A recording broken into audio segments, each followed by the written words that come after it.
you're off on your path. Here we go up the ladder.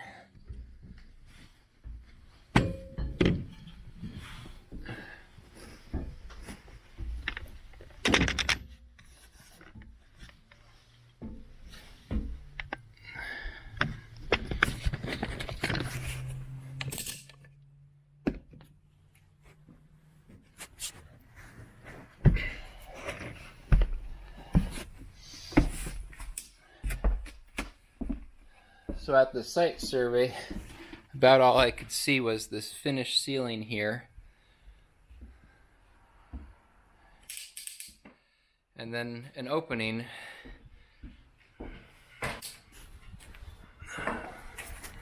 This opening goes all the way across the top of the church.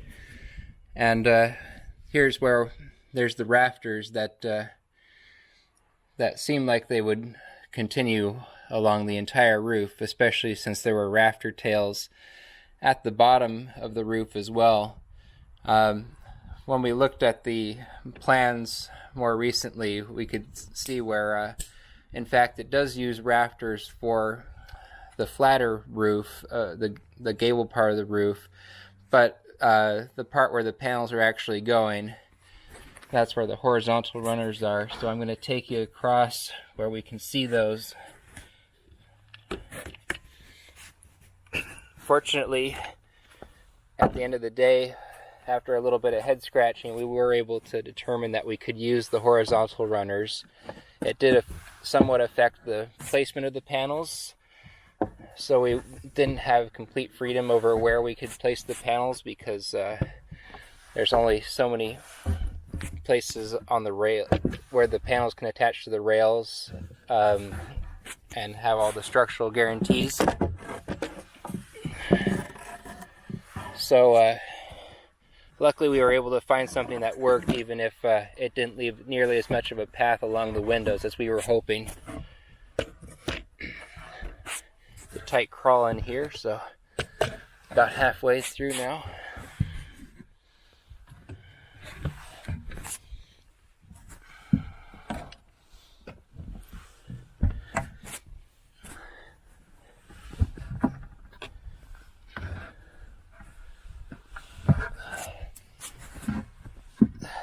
They didn't bother to finish the other side because I suppose they imagined no one would much be trekking back to this end of the attic very much. But it's fortunate that we had some way of identifying the locations of the beams that we're tying to.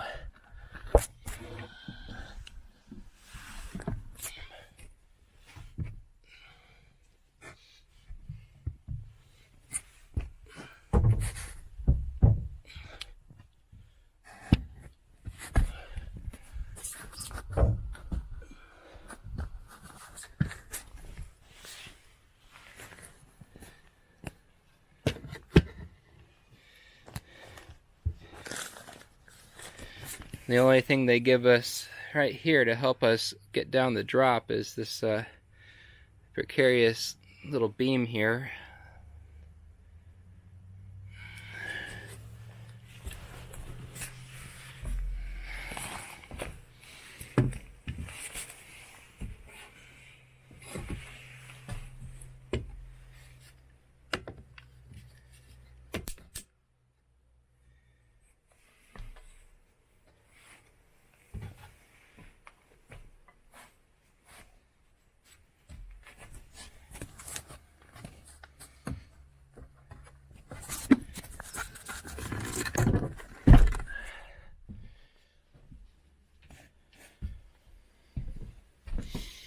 So here we can start to see what the roof is really made out of.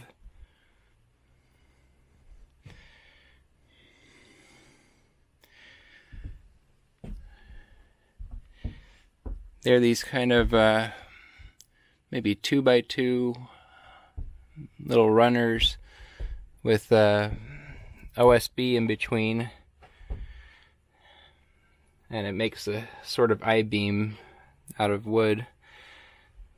We never did figure out why there's little holes that seem to have been drilled and then filled back in again.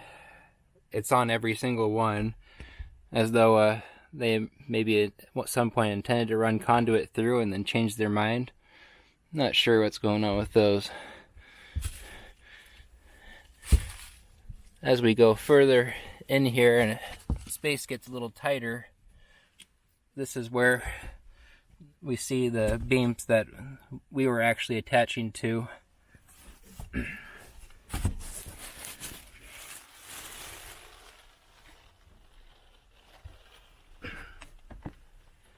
I believe the wall, the insulated wall I'm looking at here is also where directly above us the windows of the gable would be.